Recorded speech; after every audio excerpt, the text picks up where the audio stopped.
Good morning, everyone. Hi. I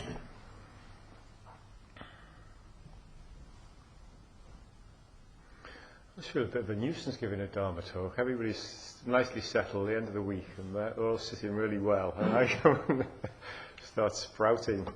So I hope you'll forgive me.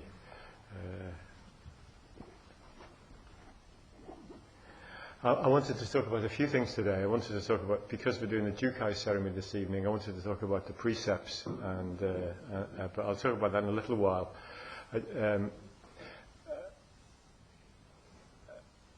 First of all, I kind of wanted to give a kind of summary of, if possible, it's just a one-page summary of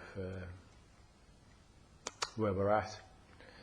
And I've, with my tongue in my cheek, called this page Flying Free. I always had the idea for years that somehow I'd find some trick, some technique, and I'd just leap and I'd be free and I'd be flying free.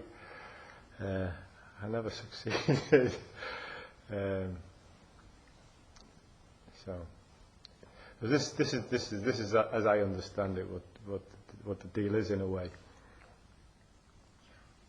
Every practice sincerely, and we don't pretend or wish that our mind or thoughts or our way of being was different than it is, and we accept it as it is, then we're really on our way to practice, to real practice. And if we're true and real about ourselves,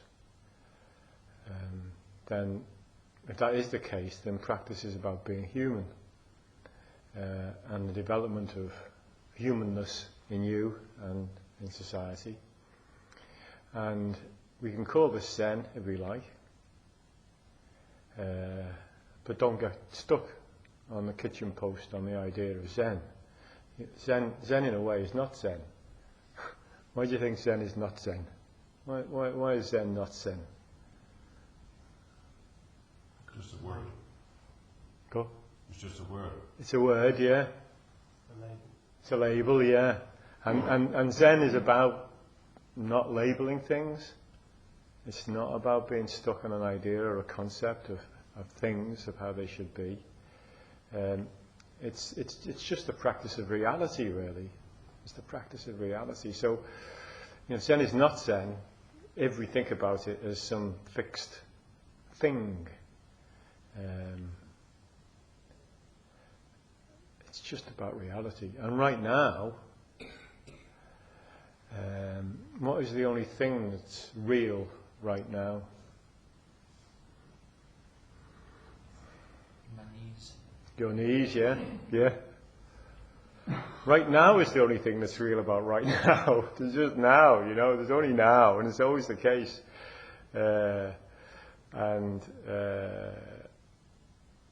This isn't a judgment at all, but we can all say that, right now I will change my life. But most probably what we will say is that time isn't quite right to change at the moment, and I will change my life later, in the future, when there's another right time. But from my experience, it just feels the same next time around, and the resistance to change remains the same. So, why carry the burden around of this idea that down the line we will change? We can only be present to this moment. And you may change down the line, but my experience is that, and maybe yours as well, is you can't change by trying to figure it out. It doesn't happen.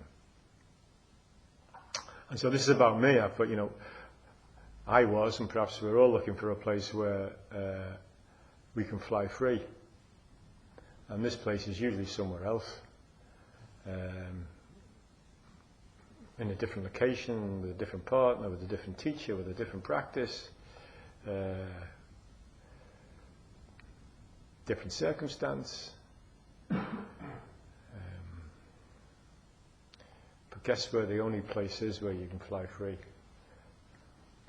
Yeah, it's a bit kind of It's a strange thing. It's kind of a mixture of being a bit depressive and actually empowering, you know.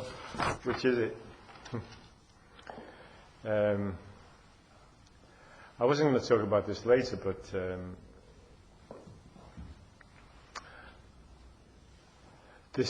I won't go into the whole thing, but I've got a piece here in front of me that Dogen Zenji wrote, and he said, transcend discrimination of opposites, discover total reality, and achieve detachment. This is true freedom. And this transcending the discrimination of opposites is the integrated self. So, you know, you've got the Alan that you love over here, the Alan you're not that great keen about over here. Up there, embracing them both is the integration of Alan. Can you manage it? So, okay, precepts. What are the precepts? It's called Jukai, and Kai is the Japanese word for precepts, and there are 16 precepts, but it's called Jukai, which Ju was, you know, when I used to do karate, Ju was number 10.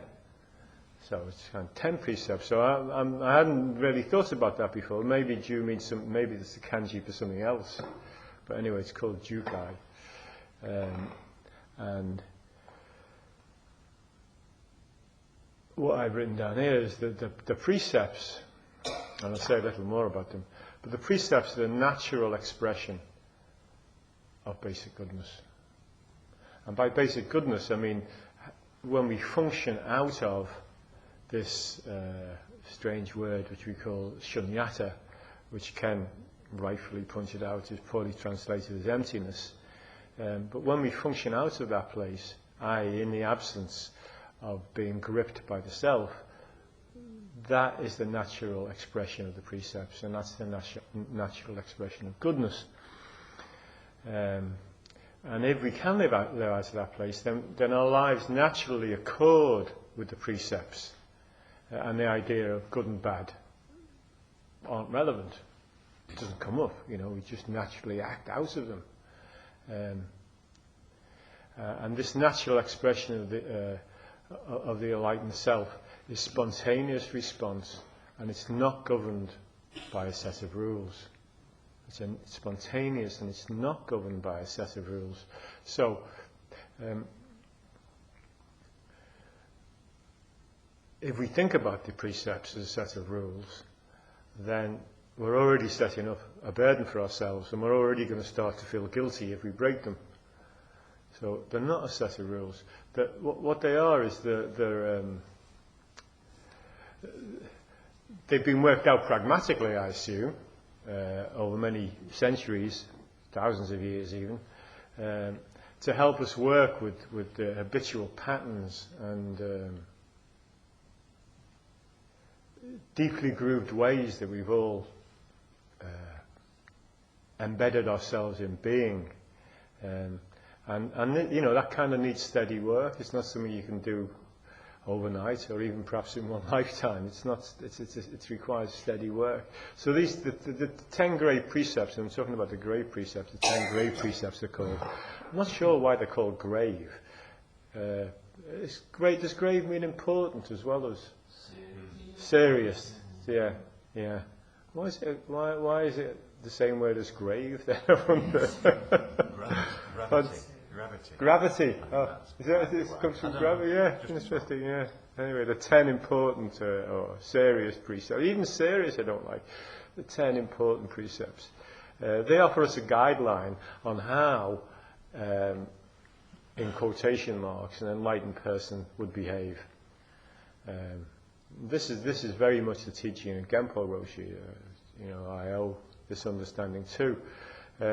So they're like Genpo used to talk about being like a scaffolding. You know, they're like a scaffolding that allow us to structure. But you know, once we're there, we can take the scaffolding away. So they're the 10 grave precepts, and then on top of them we have the 3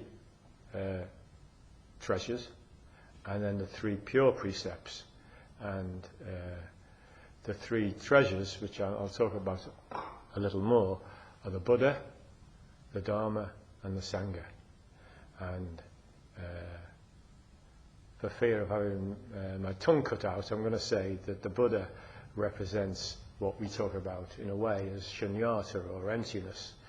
Dharma is the relative, is our ordinary lives, and Sangha, in the same way as Alan's question about integration, the Sangha is the integration of the Buddha and the Dharma. So we are a manifestation of the Buddha.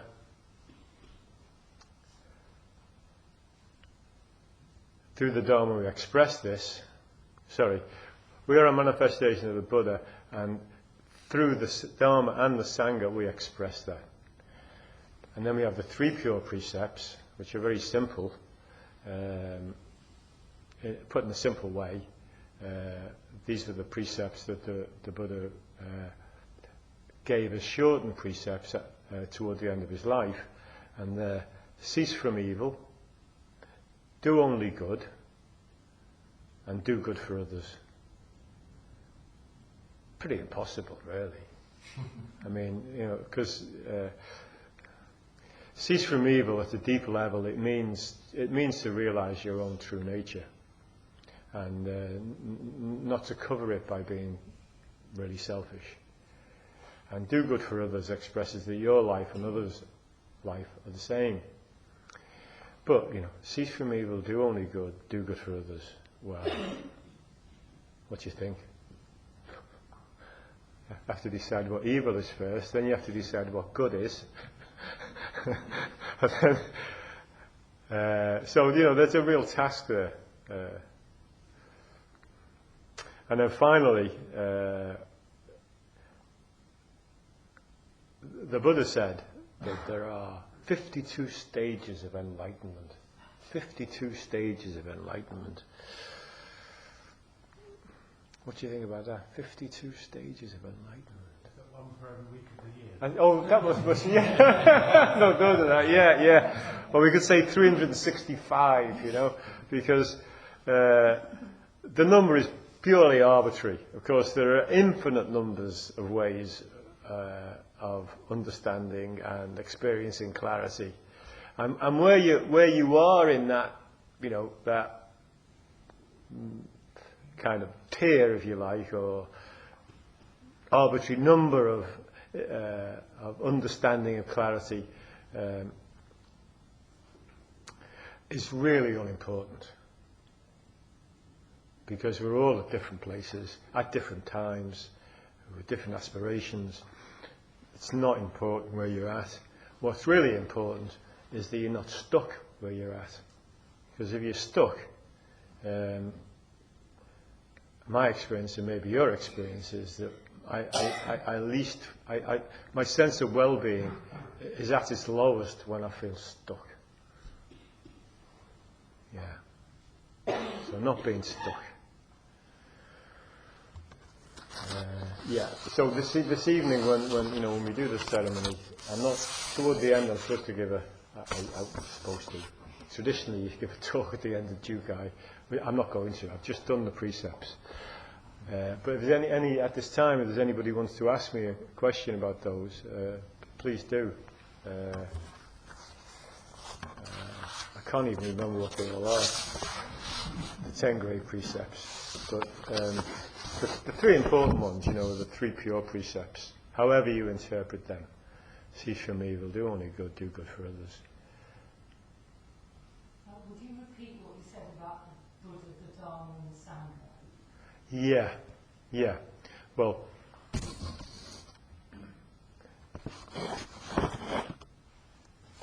different traditions and different teachers have different emphases on these, they call it 3 treasures. And we take refuge in those 3 treasures. So the Buddha is the refuge. I'm going to talk about the Buddha treasure now, but the Buddha refuge is the refuge of no self, if you like, or no mind, or shunyata, And the Dharma is, which I will talk about again, is the relative. Is our daily, everyday life in the world, and the Sangha offers the vehicle, the integration of those two things, for us to manifest ourselves in the world. So that's the three of them. So depending on your emphasis, Genpo Roshi used to talk about a triangle where you've got the Buddha here, the Dharma there, and for me, the Sangha there. So the Sangha integrates the Buddha and the Dharma. But for some teachers, you've got Dharma here, Sangha there, and Buddha up there, because their big emphasis is on an experience of no self. And then you've got other traditions and Sanghas in which what they're really interested in is the sutras and understanding and study of all those things, and they emphasize the Dharma. So depending on your kind of inclination, you can have a flavour, if you like, of one of those more in your being. So different teachers and different schools and different traditions attract different people, depending on their inclination. Yeah. Is that okay? Yeah. Thanks. What's the difference between doing good and doing good to others or for others? What, doing good and doing good for others? There isn't any really, is there? I agree. There isn't really any, because. You consider that, say, taking drugs, that would be doing good, if you think it is. So I don't know what the difference is. No, I'm not sure, because if you're doing good for yourself in a way which is not selfish, then obviously you're doing good for everyone else, because you're a nicer person to be around. Hopefully. So yeah, I'm not sure there is a big difference.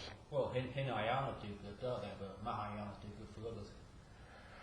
Yeah, that's a kind of, I think that's a traditional Mahayana view, which is a bit unkind to the Hinayana people, because, all roads lead to Rome eventually. It's just a particular emphasis. They emphasize much more, as obeying the rules. Absolutely obeying the rules, because their view is that, it's a bit like the difference between the Tory perspective and the Labour perspective. That one perspective is that we're already intrinsically good and we need just to be trusted, and the other is that we're intrinsically bad and we need to be organised. Oh yeah, I'm not going to get into which is which. You know where my sympathies lie. Yeah, but So the Hinayana view is that we really need to be kept in line, and once we're kept in line, we can let go of the rules, because the Mahayana view is that with sufficient practice and experience of no self, then we will, as I said before, spontaneously and naturally act in an appropriate way that aligns with the precepts. Could you say something about, I think it's do not be angry, in the context of the work that we've been doing on Sesshin about emotional awareness? Do not be angry. Is it do not be, I think it's do not be angry in the precepts. Well, in the precepts? Yeah. Well, yeah, greed, anger and ignorance are three poisons. Yeah, but, greed, anger and ignorance, they're the very passions that are our life that we work with. So, to be attached, and I'm not saying you are, but to be attached to the idea that we shouldn't be angry is just another attachment, being stuck. Sometimes being angry is appropriate. And sometimes, we all know when it's right and when it's wrong. When we're wrong being angry, we feel a lot of kind of badness about it afterwards, and want to quickly go and apologise and say, I'm really sorry. But when, it's legitimate, then we can sit with it, yeah.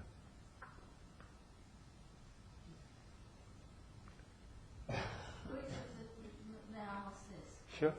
Which of the 10 grave precepts would be the most a synonym for anger? Well, I think there is I wrote them down here because I can never remember the buggies, but it's just in here.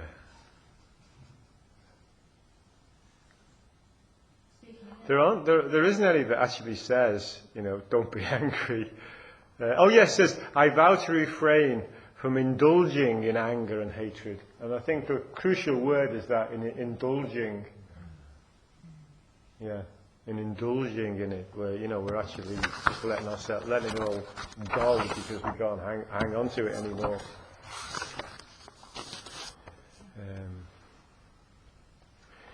Sorry. Just picking up on Caroline's question about the pure precept. I was thinking about this yesterday in terms of actually living with the precepts in mind. The first two pure precepts are sort of like continually monitoring what you're doing in a way. Don't do bad stuff. It's like checking that that what you're about to do isn't about to hurt somebody. Whereas do good stuff is more a motivation. And do good for others, which I think is the hardest bit for me, is I don't think stepping beyond yourself. No, I only do good for others if it's also good for me. If it's self-gratifying, it's great. And that doing good for others demands a little more of us. That it's not enough just to sort of do the right, right here and now, but also to orientate our lives to beyond just what feels good and what is good. Was that? Yeah, I think it's a nice way to put it. To orientate our lives, but not to give ourselves too much grief. We sometimes fail. Just add to that. Slightly different interpretation I heard of the third precept was actualizing good for others. Yeah. And that seems to suggest a difference between, as you say, between do good for others might be taking somebody across the road. Actualizing good might be checking out whether they wanted to go across the road.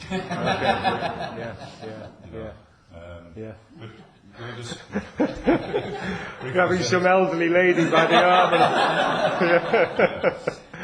Just briefly say as well, as you say, this concept of goodness, it's not really a moral imperative to say you must act in this way. No, is it? Not at all. It's a description of how suffering arises. That if this is the way it is, folks. Yeah. So goodness in the sense of, is the sun a good thing for us? Well, yeah, but it's not sort of good or bad. No. It shines universally. Yeah. So that sense of goodness is different to this sort of Christian sense of goodness that I grew up with. Yeah. A moral sort of goodness. Yeah. And that goodness that you're talking about, that kind of impersonal goodness,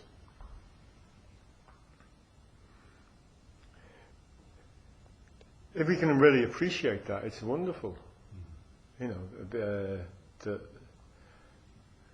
It's quite amazing, really, isn't it, the way everything fits together? The sun shines, the moon comes up, trees grow without being paid. Strange. This idea of good is just a human concept, isn't it? I mean, these things just happen. They're part of the universe. Yeah. That we attribute good and bad. For sure. Yeah, we're the ones who make the choice, yeah. It's like the birds singing, I think is wonderful.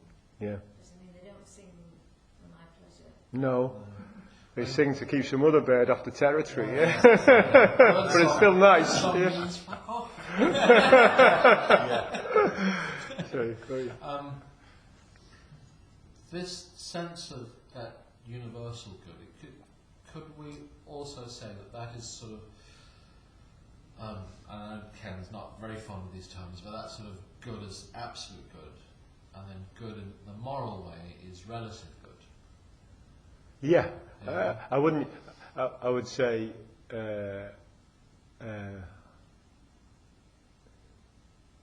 it's good without the interpretation of the conditioned self. That's the absolute good. Yeah, but I wouldn't use absolute. I would say that good. But in this, we're looking at we use that. Things like two or one. Yeah. That if we abandon the notion of good, as in, you know, there are some things you just don't do, then we end up, you know, down the Shimano road and things like that. So, no, you're right. I sometimes feel that I need, you know, a stiff whip hand on myself as well as and that, you know, that's what the precepts provide, that kind of handrail or guide rail. You know, how what would be the ideal way to believe in, you know, to act? What would be the ideal way to act in a situation? You could say it's all selfish in a way, because if it reduces suffering, that's good. Yeah, it reduces your own. Yeah. We don't get into that huge argument, not argument, but discussion about what's good. No, we won't go there, eh? I sometimes get a feeling with the precepts, though, and maybe, you know, you have the 5 precepts in Buddhism generally, and I suppose these are an expansion of them, of a sense of trying, looking at them a little bit negatively, a kind of social control, a way of trying to keep everybody in order and make them nice, manageable types, you know, these monks in the past. And certainly, you know, it can be in some schools of Buddhism like that. You will not drink, you will not do this. This is how you should, because that's what a Buddhist is. Okay. And of course, when you read about Gute cutting off the boy's finger and all these other people, and they're cutting the cat in two and all this in the koans, they're going against all this killing and all this, they're sort of challenging all that, aren't they? Yeah. You know, the idea of these as rules that you have to follow. I don't know, I just have this sometimes a feeling of somebody trying to control us, somebody trying to keep you down. Well, certainly in traditional Buddhism, and certainly in Theravadan Buddhism, you're right. And you know, and a lot of monks from Burma or even Thailand think that Zen is not Buddhism at all. I think they just don't agree that it's Buddhism, you know, because it depends. It's such a razor's edge of personal responsibility, which is what comes down to. This tradition finally comes down to personal responsibility. And there isn't any external body telling you what to do, and there isn't any eternal hell that you're going to go into, except, you know, how you're feeling that day. But yeah, thank you. Thanks. When you read about these things, it tells you about 3 different ways of interpreting the precepts. Yeah. You know, the Hinayana, the Mahayana, and Buddhayana ways of interpreting it. It says to uphold and try and embody them in all 3 ways. That's what confused. How do you embody it in all 3 ways at the same time, or how do you discriminate as to when to towards the kind of more literal Hinayana way of looking at them, and when to just be more free with them? I think you have to make a personal choice about that, and it depends on your own nature. I mean, some of us need strict guidelines, you know, and discipline, and other people are just naturally kind. So each of us has to make a personal decision about where we operate from. Just following on from that, and what John was saying before, what I found helped me was changing how, because when I first came across it, and I think particularly in this society, it's we're used to having these rules maybe from the sort of Judeo-Christian tradition. So first of all, it seemed like something was being imposed from the outside, but then I read something somewhere where it was talking about seeing it as something coming from within. Yeah. And actually, it's a statement. It's not so much a statement of following on from what John said, what we should be doing, but this is the way things are, basically. And it actually, by following along with them, it makes life easier. Sure, absolutely, yeah. I mean, it's a much more sensible tactic to align yourself with reality than fight it, because you're absolutely going to lose every time. Yeah. Let me just talk about the Buddha treasure, and then maybe we can.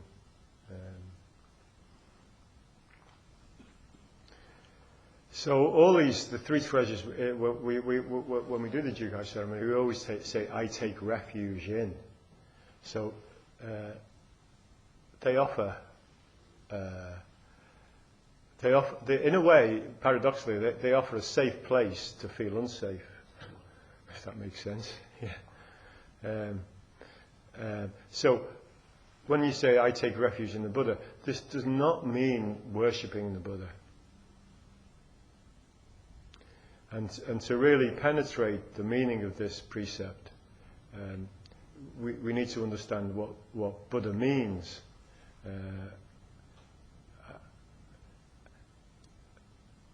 What does Buddha mean?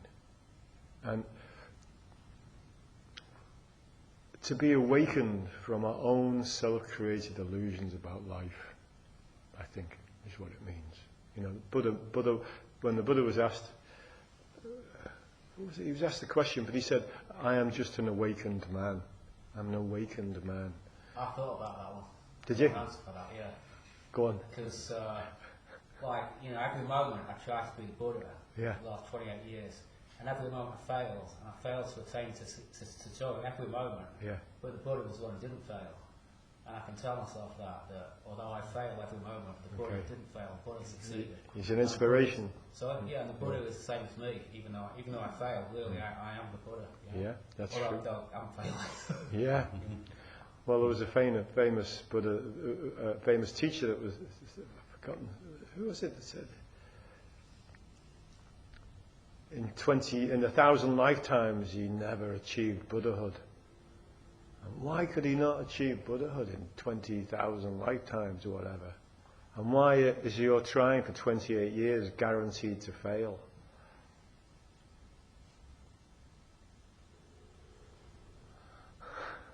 I'll leave it with you.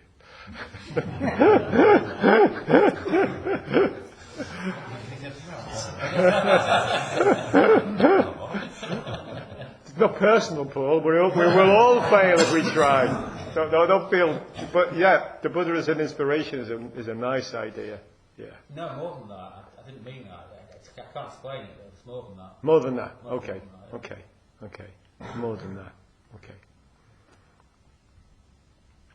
So, to be awakened from our own self-created illusions about life, and we've all got them. I mean, we all have them. So when this becomes clear about what a Buddha is, we then can take refuge in it. And and then the question arises: what is this thing we're taking refuge in? And then a big question mark comes up.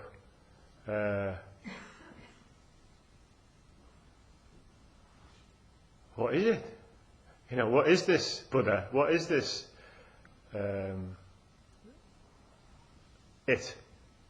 What is this shunyata? What is it? What is it? Yeah. And if anybody tells you they know, well, you could listen, but I wouldn't listen for long. Because, what it is, and that's why we call this the path of not knowing, it's the unknown. It's the unknown that embraces our whole life, moment to moment, without anything missing, but it's unknown. How can we know it? How can we know it? If you are it, there's no way you can know it, because there's no inside, no outside, so there's nowhere to go to kind of step outside and look in and say that's what it is. There's no way of seeing your own eye, no way of tasting your own tongue,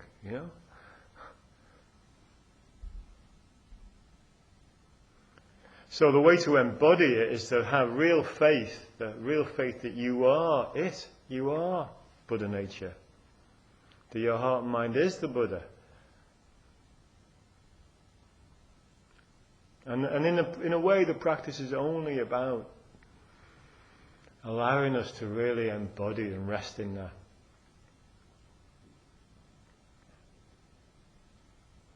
So this first precept, I take refuge in the Buddha, and it is the first precept. If you really, really become one with this precept, then all the others follow. They fall down like dominoes. Because if you become one with this, you can't act out of anything other than basic goodness and wisdom. So that's what we're all aspiring toward, because that is that to fully embody it and embrace that and understand it is to allow this small grasping self that we all have, we all wrestle with, to have a rest and go away.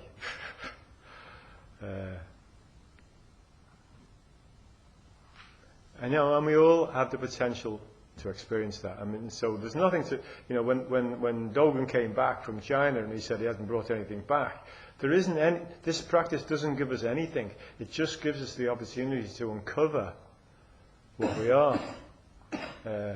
So, I put down here, I can say to myself, I am David Scott, caught up in all my neuroses and fears, but I'm really trying to manifest my original Buddha nature. So this practice is not about the historical Buddha. He realized and made the way for this practice, but although we deeply respect him for that, your path is whatever you are. So my path is the path of David Scottism, and your path is the path of Ken Jonesism. So, that is your path. There can't be anything else, because that's, what else have you got, And that's, and then when you finally really realize that, and why, this practice can be scary, when you really realize that, it's a huge responsibility, because, you've got nobody else, you've got nothing to look out for, you've got nobody looking out for you, in a sense, in the bigger sense out there. How the world is and how you are in it and how the world responds to you is all your responsibility finally, which is a scary thing. It's very freeing as well, but it's also tough.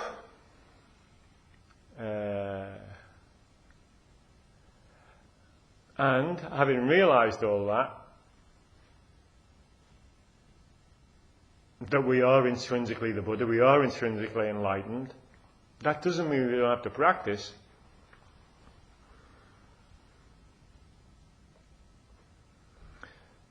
Because I think for me, I think for all of us, finally, what's really interesting is to see our life as a kind of creative journey.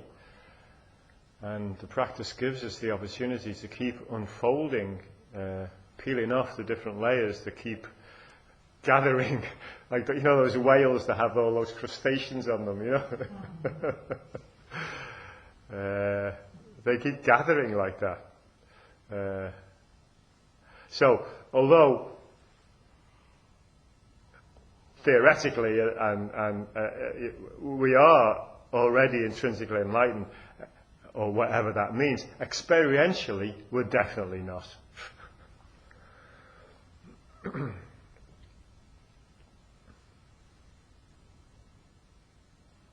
So when we say in this very first treasure, we take refuge in the Buddha, we're saying we take refuge in the awakened nature of my life.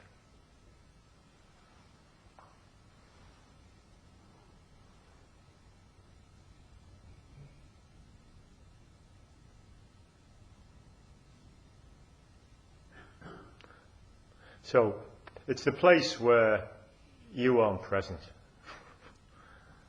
So you have thoughts, you have sensations, you have feelings, you have ideas, but they're not located in this fixed idea of a self. And when that's missing, that's when we have the sense of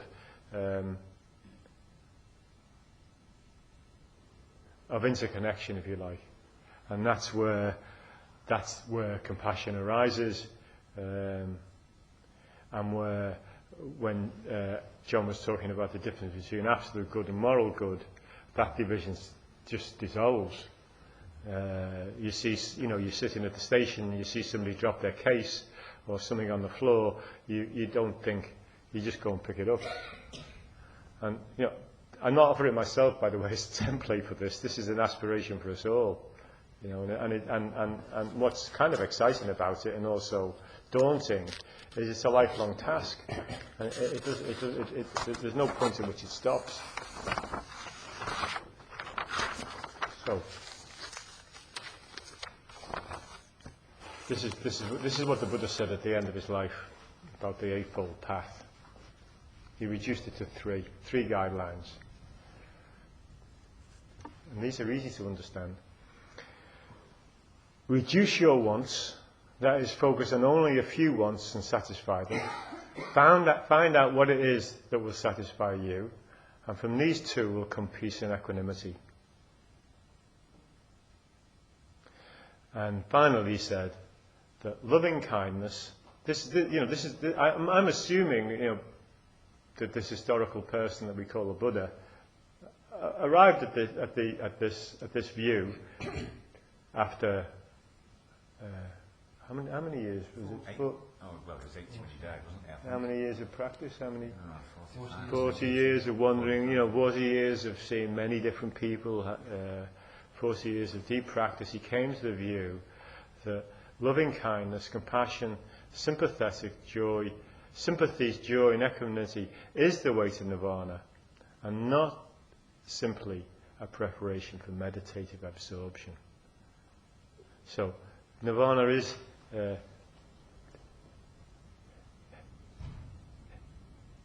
doesn't arise out of meditative absorption. It arises out of active qualities. The active qualities that the Buddha emphasized are loving kindness, compassion, empathy, joy, and equanimity. As active qualities, not as things that that we actually have to actively make the decision to cultivate those qualities. And his experience was that in doing that, that's what he called nirvana. It's not some kind of airy-fairy place where everything's hunky-dory. I'm sure even to his last day, the Buddha was, suffered some things the same as we all do. I don't think he was immune from it. So nirvana doesn't mean being immune from, life's arrows. How is it? Oh gosh, it's 10 to. Do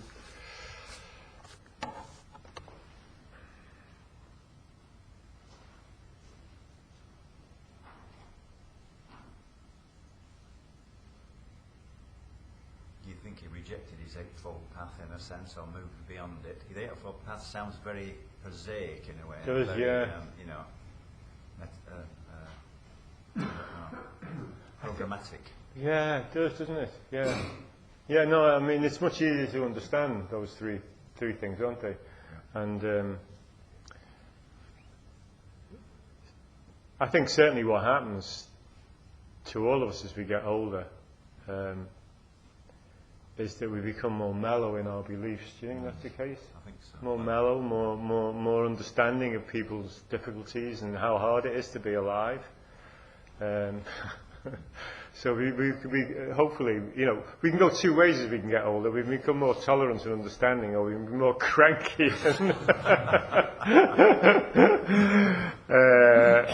mean-spirited, and all those things.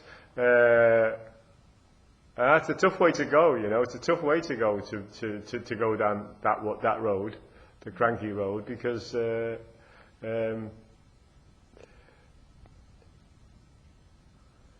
I think it's just hard, you suffer more, and people don't give you as much, people don't care for you as much either.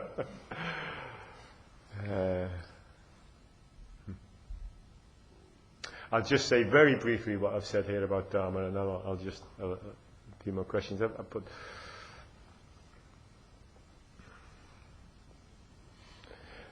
it's the lack of knowing our true nature, and being gripped by all our neuroses and anxiety and all those things that cause us to hold onto ourselves so tightly, even though we all really know that holding onto ourselves so tightly and holding onto our views and all the things that may cause us difficulty, we still do it, we still want to hold on to them, because to let go is more fearful than keeping a grip, until the equation kind of slips the other way, and holding on tight becomes more painful than letting go. Most of us are going to sit, holding tight. And it's the study of this that is the Dharma. It's the study of this, of that aspect of the human condition that is the Dharma. Letting go of what?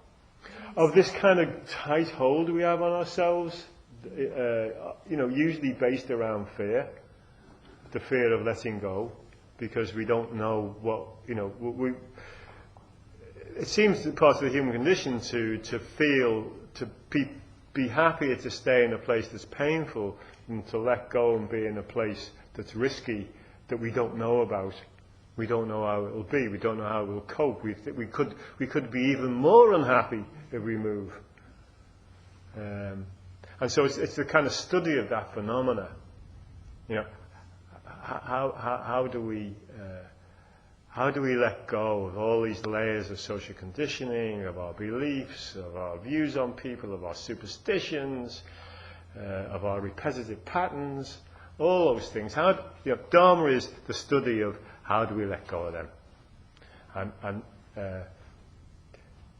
and the only workplace for that, the only laboratory for that, is your life. There isn't any other way to do it, It would be really nice if there was. It'd be really nice to have a rest from yourself for a while. And in a way, that's what, on Sesshin by today, when we're sitting in the morning, I think probably all of us are having a bit of a rest from ourselves. Feels a bit easier to be ourselves, doesn't it? It does feel a bit kind of more relaxing to inhabit this body.